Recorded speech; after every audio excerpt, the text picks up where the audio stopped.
रामायण का वो अध्याय जो शायद सिर्फ एक कहानी नहीं बल्कि एक टीस है जो सदियों से महसूस की जाती है। और उस टीस के केंद्र में एक सवाल है। अगर माता सीता हर तरह से निर्दोष थीं, तो अंत में उन्हें धरती में क्यों समाना पड़ा?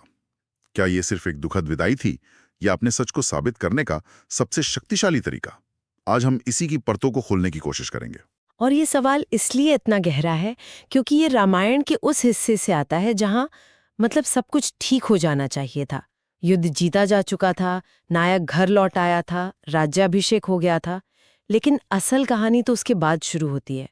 ये सिर्फ एक घटना नहीं, बल्कि व्यक्तिगत सत्य, सामाजिक दबाव और धर्म की बहुत ही जटिल परिभाषा के बीच का एक टकराव है। हाँ, और ये जटिलता ही शायद इस कहानी का असली केंद्र है, जहां सही और गलत की सीधी रेखाएं धुंधली पड़ जाती हैं। तो आज की चर्चा का रोड मैप साफ है। हम अयोध्या के उस धर्म संकट से शुरू करेंगे जिसने सीता को निर्वासन दिया। फिर वाल्मीकि आश्रम में लव कुश की परवरिश और उनके अनजाने टकराव को समझेंगे। और आखिर में उस अंतिम क्षण का विश्लेषण करेंगे जहां माता सीता ने एक ऐसा निर्णय लिया जिसने कहानी को हमेशा के लिए बदल दिया। तो चलिए शुरू करते हैं अयोध्या से। लंका विजय के बाद राम का राज्याभिषेक हुआ है और पूरे राज्य में जश्न का माहौल है। ऐसा लगता है कि 14 साल के वनवास और युद्ध की सारी मुश्किलें अब खत्म हो गईं। लेकिन कहानी में शांति ज्यादा देर टिकती नहीं है। जल्दी प्रजा के बीच दबी छुपी आवाज में माता सीता के चरित्र को लेकर बातें होने लगती हैं। और यहीं पर राजा राम एक ऐसी स्थिति में फंस जाते हैं जिसे क्लासिक धर्म संकट कहते हैं। मतलब एक ऐसी स्थिति जहां दो सही रास्ते आपस में टकरा रहे हों। एक तरफ था पति धर्म, जो कहता था कि अपनी निर्दोष पत्नी का साथ दो जिस पर तुम्हें पूरा भरोसा है, और दूसरी तरफ था राजधर्म, जिसका सिद्धांत था कि राजा और उसके परिवार की प्रतिष्ठा पर जरा भी दाग नहीं लगना चाहिए, क्योंकि प्रजा का विश्वास ही वो राज्य की नींव है। बिल्कुल। लेकिन एक सवाल मन में आता है। अग्नि परीक्षा तो लंका में हो ही चुकी थी, जो एक तरह का दिव्य प्रमाण था। राम को भी सीता की पवित्रता पर कोई शक नहीं था। हाँ। तो फिर सिर्फ कुछ लोगों की कानाफूसी पर इतना बड़ा निर्णय लेना, क्या ये वाकई राजधर्म था या एक तरह का पॉलिटिकल कॉम्प्रोमाइज? बहुत अच्छा सवाल है। और यहीं पर धर्म की कठोरता का एक और पहलू सामने आता है।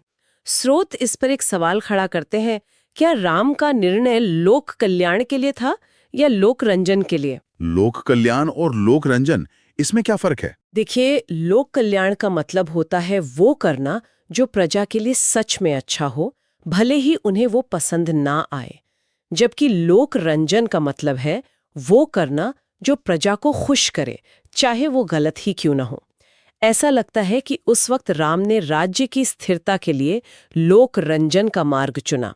उन्होंने सोचा कि अगर राजा पर ही सवाल उठेंगे तो राज्य का अनुशासन टूट जाएगा। और इस धर्म संकट का परिणाम बहुत ही कठोर और दिल तोड़ने वाला निकला। गर्भवती माता सीता को बिना कोई वजह बताए अयोध्या से निर्वासित कर दिया गया। उन्हें महर्षि वाल्मीकि के आश्रम के पास छोड़ दिया गया और वहीं उस गहरे अकेलेपन में लव और कुश का जन्म हुआ। दो राजकुमार जिन्हें यह भी नहीं पता था कि उनके पिता कौन है और क्यों नई जिंदगी मिली है। हाँ, ये एक रानी के जीवन का अंत और एक तपस्विनी के जीवन की शुरुआत थी। लेकिन यहाँ पर माता सीता टूटी नहीं, बल्कि उन्होंने अपनी पूरी ऊर्जा अपने बच्चों के निर्माण में लगा दी। अयोध्या का अध्याय उनके लिए बंद हो चुका था और अब एक नया अध्याय शुरू हो रहा था। तो अयोध्या में ये उथल पुथल चल रही थी, लेकिन कहानी का असली केंद्र अब वहां से बहुत दूर एक जंगल में बस रहा था, महर्षि वाल्मीकि के आश्रम में। यहाँ एक बिल्कुल अलग दुनिया तैयार हो रही थी। लव कुश की परवरिश कैसे हुई, इस पे कुछ बहुत दिलचस्प बातें हैं। बिल्कुल। महर्षि वाल्मीकि ने उन्हें सिर्फ किताबी ज्ञान नहीं दिया, उन्हें शास्त्र, वेद और धनुर्विद्या की वैसी ही शिक्षा दी गई जो किसी भी शीर्ष गुरुकुल में राजकुमारों को मिलती। उन्हें महान योद्धा और विद्वान बनाया गया। लेकिन एक दिलचस्प व्याख्या ये मिलती है कि वाल्मीकि उन्हें सिर्फ योद्धा नहीं, बल्कि एक भविष्य के लिए तैयार कर रहे थे। उन्हें हर वो गुण सिखाया जा रहा था जो एक आदर्श राजा में होना चाहिए। और इसमें माता सीता की भूमिका तो शायद सबसे अहम थी। उन्होंने अपने बच्चों को अपने अतीत की कोई कड़वाहट नहीं दी। सोचिए ये कितना मुश्किल रहा होगा, पर उन्होंने लव कुश को धैर्य, करुणा और सत्य के मार्ग पर चलना सिखाया। ये सिर्फ अकादमिक शिक्षा नहीं थी, ये चरित्र का निर्माण था। उन्होंने अपने बेटों को एक ऐसी माँ की कहानी सुनाई जो हमेशा सही थी, पर जिसे अन्याय सहना पड़ा। उन्होंने उन्हें राम की कहानी भी सुनाई, लेकिन एक राजा के तौर पर, एक मर्यादा पुरुषोत्तम के तौर पर। उन्होंने पिता के खिलाफ कोई जहर नहीं भरा, जो उनके अपने चरित्र की महानता को दिखाता है। ये बात मुझे हमेशा फैसिनेट करती है। कहानी में इस बात पर जोर दिया गया है कि इसी आश्रम में महर्षि वाल्मीकि ने रामायण की रचना की और उसे संगीत में ढाला। और उसे गाने वाले पहले दो गायक थे लव और कुश। विडंबना देखिए, वो दोनों अपने ही माता पिता की दर्द भरी और गौरवशाली कहानी गा रहे थे, लेकिन उन्हें ये नहीं पता था कि ये किरदार वो खुद हैं। सत्य एक संगीत बनकर उन्हीं के कंठ से निकल रहा था, जिनसे वो छिपाया गया था। इसे आप नियति कह सकते हैं। जो पहचान उनसे छिपाई गई थी, वही पहचान कला के रूप में दुनिया के सामने आने की तैयारी कर रही थी। आश्रम का वो दौर सिर्फ पालन पोषण का नहीं था, बल्कि एक बड़ी भूमिका की जमीन तैयार करने का था। वो अनजाने में ही अपने सच को लोगों तक पहुंचाने का माध्यम बन रहे थे। और ये सच सामने आता है कई सालों बाद, जब कहानी में बड़ा मोड़ आता है, अश्वमेध यज्ञ से। राजा राम इस यज्ञ का आयोजन करते हैं। ये सिर्फ एक पूजा नहीं थी, बल्कि एक तरह की पॉलिटिकल डिक्लेरेशन थी। हाँ, इसे समझना जरूरी है। इस यज्ञ में एक घोड़ा छोड़ा जाता था, जिसके माथे पर एक चुनौती लिखी होती थी। वो घोड़ा बिना रोक टोक जिन जिन राज्यों से गुजर जाता, वो राज्य अपने आप अयोध्या के अधीन मान लिए जाते थे। अगर किसी ने उसे रोका, तो इसका मतलब था सम्राट को सीधी चुनौती, जिसका नतीजा युद्ध होता था। उस समय राम की शक्ति इतनी थी कि किसी की हिम्मत नहीं हुई उस घोड़े को रोकने की। लेकिन जब वो घोड़ा घूमते घूमते वाल्मीकि आश्रम के पास पहुंचा, तो दो बालकों ने उसे कौतूहलवश पकड़ लिया। वो थे लव और कुश। उन्हें इसके राजनीतिक मतलब से कोई लेना देना नहीं था। उन्होंने बस एक सुंदर घोड़े को देखा और उसे रोक लिया। ये अनजाने में अयोध्या के चक्रवर्ती सम्राट को दी गई एक सीधी चुनौती थी। और इसके बाद जो हुआ, वो अकल्पनीय था। अयोध्या की पूरी सेना, जिसमें भरत, लक्ष्मण, शत्रुघ्न और हनुमान जैसे महारथी भी शामिल थे, उन दो बालकों के सामने टिक नहीं पाए। एक एक करके सब पराजित हो गए।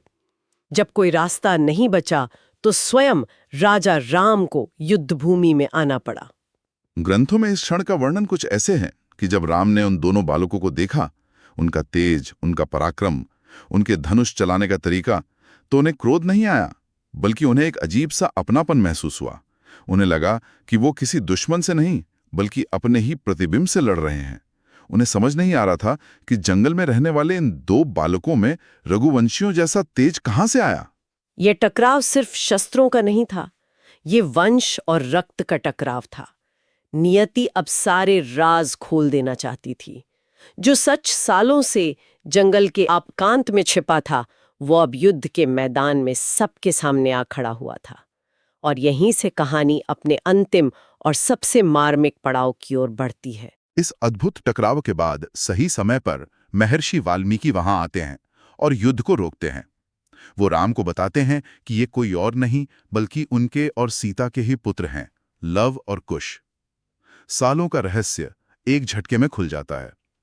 इसके बाद माता सीता को पूरे सम्मान के साथ वर्षों बाद अयोध्या की राजसभा में बुलाया जाता है। ऐसा लगता है कि अब सब ठीक हो जाएगा, सीता को न्याय मिलेगा। हाँ, ऐसा ही लगना चाहिए था। वाल्मीकि जैसे त्रिकालदर्शी ऋषि ने गवाही दे दी थी, पुत्रों का पराक्रम सामने था। लेकिन यहाँ पर कहानी एक बहुत ही गहरा मोड़ लेती है। सब कुछ साबित हो जाने के बाद भी राम प्रजा की तरफ से एक बार फिर सीता से अपनी पवित्रता का प्रमाण देने का अनुरोध करते हैं। समाज के प्रश्न और संदेह अब भी खत्म नहीं हुए थे, और शायद यही वो क्षण था जब माता सीता को एहसास हुआ कि ये चक्र कभी खत्म नहीं होगा। उन्हें बार बार जीवन भर अपनी पवित्रता साबित करनी पड़ेगी। और यहीं पर उन्होंने एक ऐसा निर्णय लिया जो किसी ने सोचा भी नहीं था। उन्होंने किसी इंसान की अदालत में न्याय नहीं मांगा। उन्होंने अपनी सच्चाई का सबसे बड़ा और अंतिम प्रमाण देने का फैसला किया। कहानी के अनुसार भरी सभा में खड़े होकर उन्होंने कहा, यदि मैंने मन, वचन या कर्म से कभी श्रीराम के अलावा किसी और का चिंतन न किया हो, तो हे धरती माता, मुझे अपनी गोद में स्थान दें। और उन शब्दों में इतनी सच्चाई और शक्ति थी कि प्रकृति को जवाब देना पड़ा। धरती कांपने लगी, सिंहासन के पास जमीन फट गई और स्वयं धरती माता प्रकट हुई। उन्होंने अपनी बेटी सीता को अपनी गोद में बिठाया और धीरे धीरे वो वापस धरती में समा गई। भगवान राम, ऋषि और पूरी सभा बस देखती रह गई, स्तब्ध और मौन। एक तरह से बिना कुछ कहे ये सच को साबित करने का सबसे पावरफुल तरीका था। कोई बहस नहीं, कोई सफाई नहीं, सिर्फ एक अंतिम अकाट्य प्रमाण। बिल्कुल, ये किसी तर्क या बहस से परे था। ये एक ऐसा कार्य था जिसने उन्हें समाज के बनाए नियमों और अदालतों से ऊपर उठा दिया। उन्होंने कहा कि मेरा सच इतना ही स्वाभाविक और अविवादित है जितनी ये धरती मेरी माँ। अगर तुम्हें मुझ पर यकीन नहीं तो मैं वहीं वापस जा रही हूँ जहां से आई थी। तो इस असाधारण घटना का आखिर क्या मतलब निकाला जाए?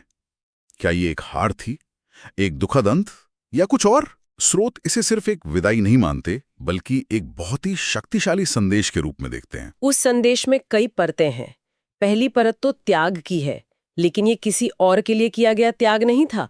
यह अपने सम्मान और अपनी अस्मिता के लिए दिया गया सर्वोच्च बलिदान था। दूसरी परत धर्म की कठोरता को दिखाती है, जहां एक राजा अपनी प्रजा को खुश करने के लिए व्यक्तिगत न्याय की बलि चढ़ा देता है।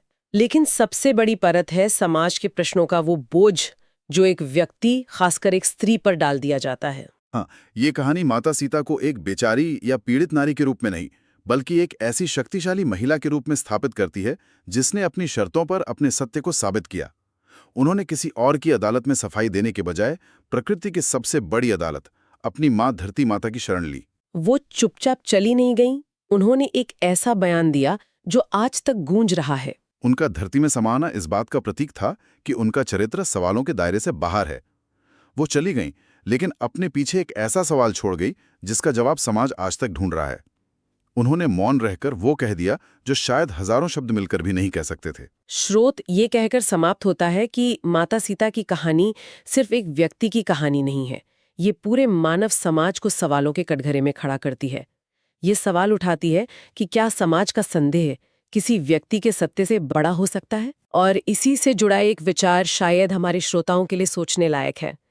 जब किसी व्यक्ति का सच समाज या कोई सिस्टम मानने से ही इनकार कर दे, तो उस सच को साबित करने का आज के जमाने में क्या तरीका हो सकता है? आज के दौर में धरती माता को पुकारने का क्या मतलब होगा? शायद इसका मतलब अपनी अंतरात्मा की आवाज पर इतना भरोसा करना है, अपने सच पर इस तरह अडिग रहना है कि बाहरी दुनिया की वैलिडेशन की जरूरत ही ना पड़े। शायद यही आज के युग का सबसे बड़ा आत्मसम्मान है।